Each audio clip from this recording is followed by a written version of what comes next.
আসসালামু আলাইকুম রাহমাতুল্লাহ। প্রিয় দর্শক, শিশু বাচ্চাদের মারধর করলে আপনার জীবনে নিশ্চিতভাবে এক ভয়াবহ বিপদ নেমে আসবে। জেনে রাখুন, কেউ আপনাকে রক্ষা করতে পারবে না। বাচ্চাদের গায়ে হাত তোলা নিয়ে আল্লাহর রাসূল সাল্লাল্লাহু আলাইহি ওয়াসাল্লামের অত্যন্ত স্পষ্ট এবং কঠোর সতর্ক বার্তা রয়েছে। এই ভিডিওটি শেষ পর্যন্ত দেখুন, কেননা যাদের বাচ্চা অত্যাধিক দুষ্টুমি করে, অনুগত নয়, বাবা মায়ের কথা শুনতে চায় না, তাদের ক্ষেত্রে আল্লাহর রাসূলের পরামর্শ কি তা এখানে তুলে ধরা হয়েছে। না মেরে একটি বিশেষ আমলের মাধ্যমে কিভাবে বাচ্চাদের ঠিক করা যায় সেই সমাধানও এখানে পাবেন। কিন্তু মনে রাখবেন, আপনি যদি বাচ্চার গায়ে হাত তোলেন তাহলে আপনার জীবনে এক বড় বিপদ নেমে আসবে। বহু মানুষের জীবন, বহু পরিবার কেবল ছোট ছোট শিশুদের গায়ে হাত তোলার কারণে ধ্বংস হয়ে গেছে।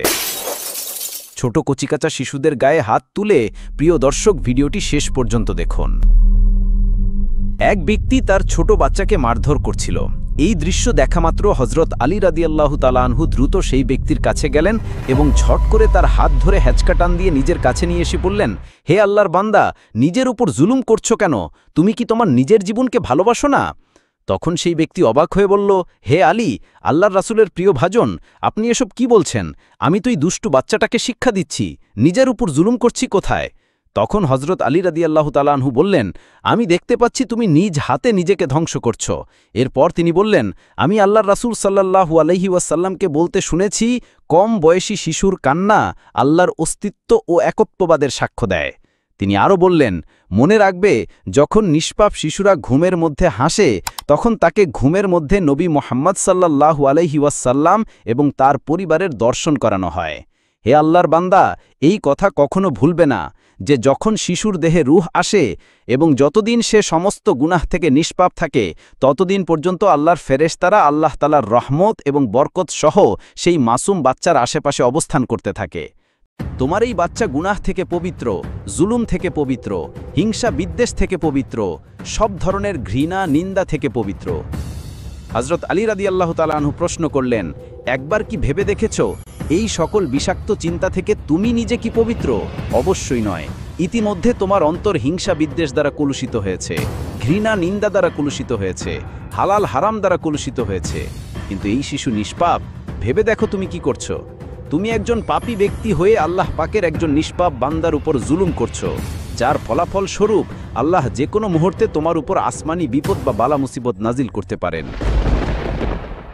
জেনে রাখো, শুধুমাত্র নিষ্পাপ শিশুদের গায়ে ছোটখাটো ভুল ত্রুটি এবং ছেলে মানুষের কারণে যারা হাত তোলে, আল্লাহ পাক তাদের দুনিয়ার জীবনের বরকত তুলে নেন এবং দুনিয়াতে এদের অন্তরকে আল্লাহ তাআলা কঠিন করে দেন।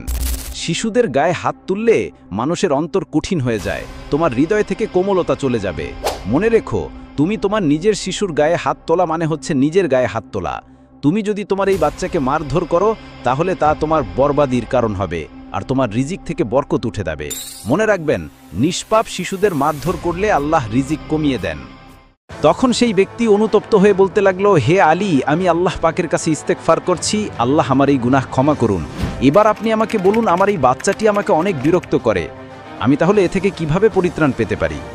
আমি বুঝতে পারছি এখন থেকে আর কখনোই তাকে আমি আঘাত করব না, আদর ভালোবাসা দিয়ে বড় করব, কিন্তু তার ত্রুটি বিচ্যুতি বা দুষ্টুমির জন্য আমি কি করতে পারি?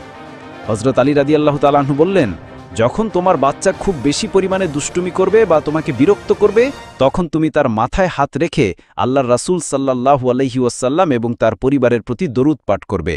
তুমি দরুদে ইব্রাহিম পাঠ করবে এবং পরপর কয়েকবার, যেমন 3 বার বা 5 বার পর্যন্ত এই আমল করবে। দেখবে বেশিরভাগ সময় আমল করার সাথে সাথে বাচ্চা থেমে গিয়েছে। কখনো কখনো এই আমল করার পরেও যদি বাচ্চা না থামে, তাহলে বুঝতে পারবে এই বাচ্চার এই কণ্ডকাণ্ডের প্রতি আল্লাহ রাব্বুল আলামিন খুশি রয়েছেন। সে এখন যা কিছু করছে তা তোমার ধৈর্যের পরীক্ষার জন্য করছে। মনে রেখো, বাচ্চা কাচ্চা দুষ্টুমি করবেই, এটা তাদের স্বভাব। আল্লাহ পাক পবিত্র কোরআনে বাচ্চাদের খেলাধুলার বয়স নিয়ে কথা বলেছেন। তিনি বলেছেন, যখন ইব্রাহিমের ছেলে ইসমাইল খেলাধুলার বয়সে পরিণত হয়েছে, তখন আমি ইব্রাহিমকে বিশেষ স্বপ্ন দেখিয়েছি।